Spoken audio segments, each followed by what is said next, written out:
রচনা বন্দ্যোপাধ্যায় একরকম শপথ নিয়েছিলেন ছেলেকে সঠিকভাবে মানুষ করবেন, যার জন্য তিনি রাজনীতি কমিয়ে দিয়েছিলেন, অন্যদিকে কাপড়ের ব্যবসা কমিয়ে দিয়েছিলেন, এমনকি ক্রিমের ব্যবসা যেটা উত্তরবঙ্গ এবং দক্ষিণবঙ্গের বিভিন্ন প্রান্তে চলছিল সেটাও তিনি বন্ধ করে দিয়েছেন, যেহেতু ছেলেকে মানুষ করতে হবে।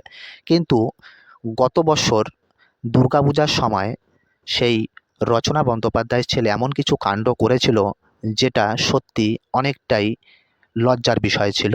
এবছর দুর্গাপূজাতেও এমন কিছু ঘটনা ঘটিয়েছিল যেটাও লজ্জার বিষয় ছিল।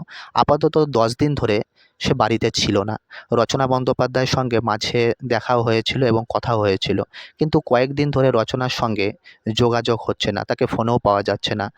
কিন্তু এর মধ্যে কয়েকজন ছেলে রচনা বন্দ্যোপাধ্যায়কে এটা বলেছিল তার ছেলে যা করছে সেটা সত্যি লজ্জার বিষয়, যেটা বলার মতন আর হচ্ছে না। আপাতত রচনা ছেলেকে নিয়ে ভীষণ চিন্তিত এবং লজ্জিত, যেটা সত্যি রচনার জন্য দুঃখের বিষয়।